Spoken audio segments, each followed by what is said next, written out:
Just before we get into this video, guys, if you want to follow me on social media, on Twitter and Instagram, the links are here. And if you also want to support me on Patreon as well and help out my channel, that would be absolutely awesome as well. But let's get on with the video. Hey guys, it is Wingy here and welcome to a brand new Doctor Who related video. However, this is going to be something slightly different. As you may have seen over the past few weeks, I have been doing comic book reviews, but at the same time, I've also been reading a Doctor Who book. Now, this is a book that came out this year, quite a while ago actually, I think in like January, and today we're going to be talking about it, and that is Doctor Who Scratchman. Now this is something that, to be honest, I was really excited for, believe it or not, even though it came out 6 months ago and I'm only now just talking about it. But Scratchman is something that, if you didn't know, has been in the works for a long time. It was in limbo since the mid-70s, for God's sake. Like, this is something that is almost as mythological in the Doctor Who universe as something like Shada,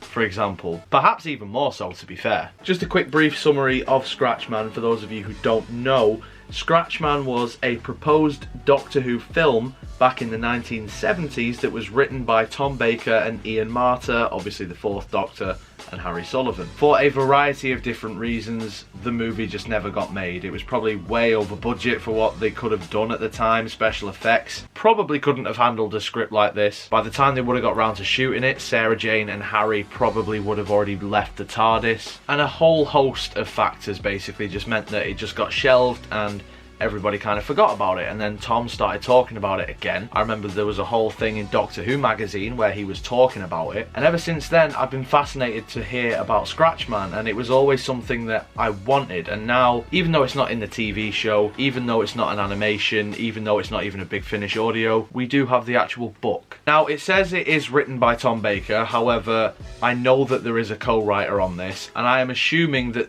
they wrote the majority of this. I can't imagine Tom, who is in his mid-80s, would write a novel. Maybe he did, I don't know. So I don't know how much input Tom actually had within this book. I like to think that he had a fair chunk, but who's to say? But either way, I can't actually remember the co-writer's name now, so this is really annoying. I want to say it's James something. But either way, this book is pretty much everything that I wanted from the Scratchman story ever since I heard about it way back in, like, well, probably like 10 years ago now. If you are a fan of Doctor Who, which I assume you are, but especially the fourth Doctor era, and specifically early fourth Doctor, so I'm talking like season 12 or 13, you're gonna absolutely fucking love this book. Without a shadow of a doubt, you are gonna love this book. Now, I will just say now, there will be some minor spoilers in this. Nothing that will ruin the story for you, but just be warned. The book takes place in two separate books. So there's a book one and there's a book two. Book one feels very much like a traditional 4-part Tom Baker story, for an example. It doesn't necessarily feel too out of place. There's a couple of weird things in there. There's some really creepy things in there. There's some really horrific things in there. But as I was reading it, I could picture this as a Doctor Who story in the mid-70s. I can imagine what the sets would look like and the budget and everything like that, how it would cope, for example, the budget. And it is really engaging. The way that the characters are written, you can literally hear their voices. And I know that sounds mad because you're kind of used to hearing the Doctor, Sarah and Harry together, but the way that the dialogue is, even down to the mannerisms, the descriptions of just stuff like how they walk, or how the Doctor would, you know, wave his hat, or, you know, stroke his face with his scarf or something like that.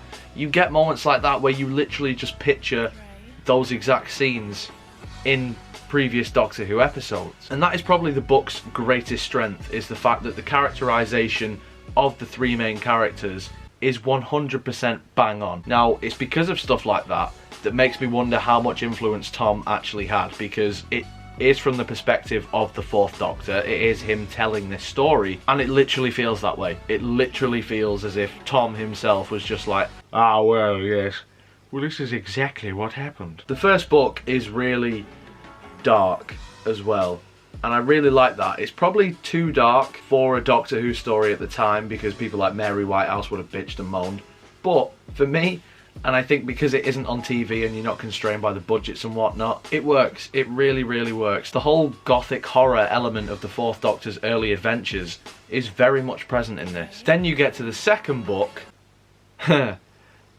and it's batshit crazy. It is absolutely batshit crazy. It does not feel like a conventional Doctor Who story whatsoever, and obviously it's prose, so it is going to be slightly different anyway, but the fact that it is so out there and it's so creative, the way that they've done it, the way that they've written it, the way that this story goes, and it's totally and utterly genius, and I love it. Now sometimes people will say, oh well, it doesn't really feel like Doctor Who, so I don't really like it. Usually I am one of those people. I do think that whilst Doctor Who is great at being whatever it wants, it should also stick to a certain type of way of doing things, and whilst it is batshit crazy, it does do that somewhat. Not fully. There's some things in here that are a bit questionable in terms of Doctor Who lore and the way that things are, particularly with regeneration. Now I don't kind of want to give this away, but there's basically a moment where they go to this place and they mention that previous Doctors have been there before,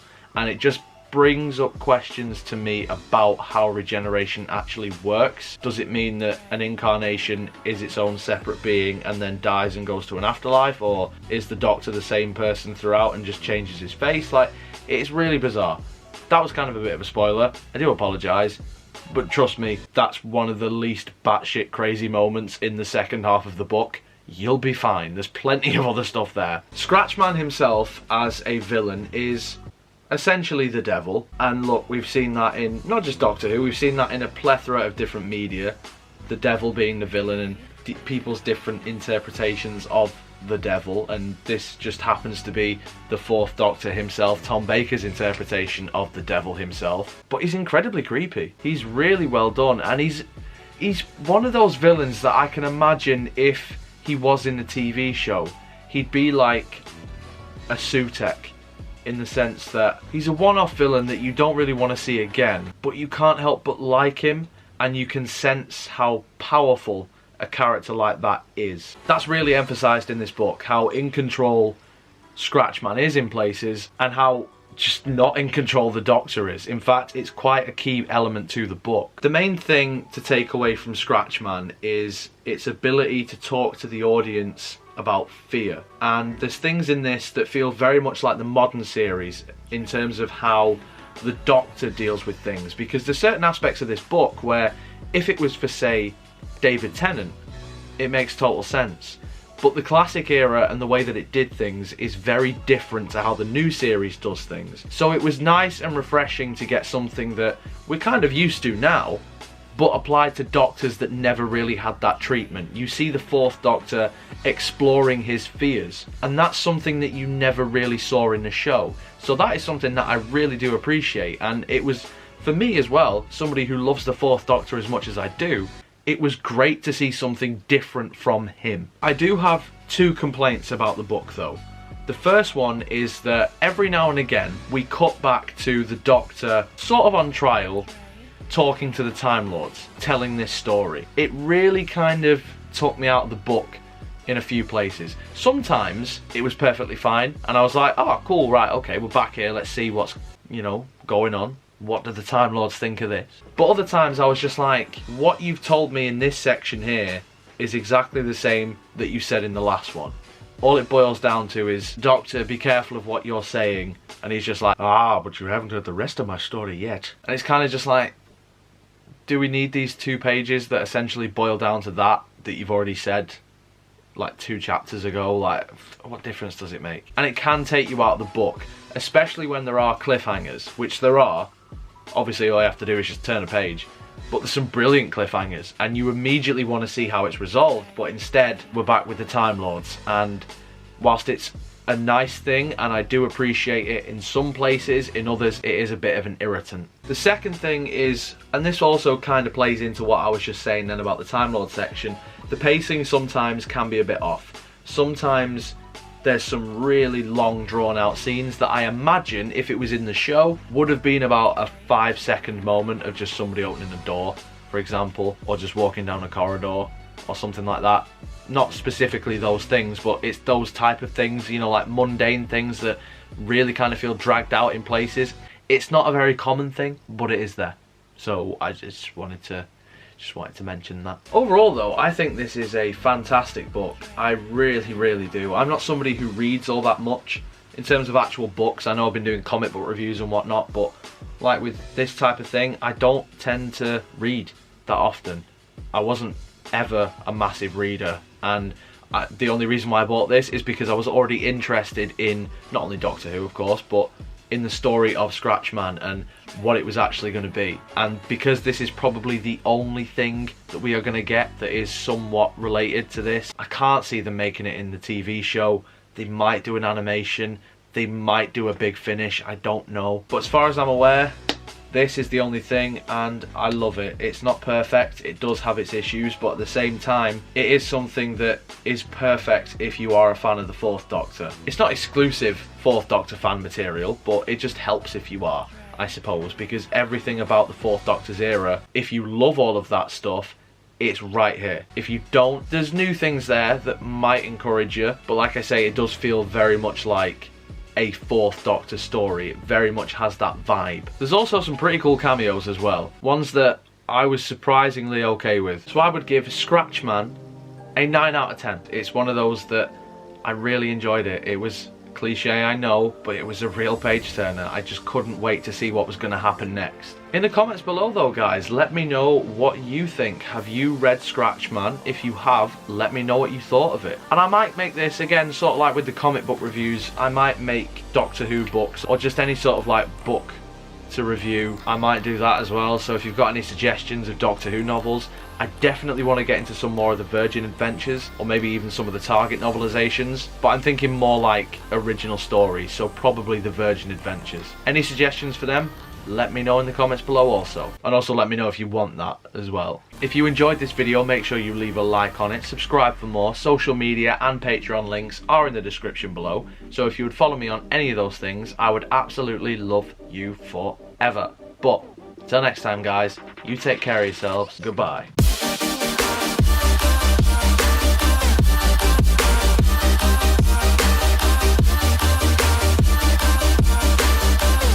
The whole gothic horror element of the early film, the whole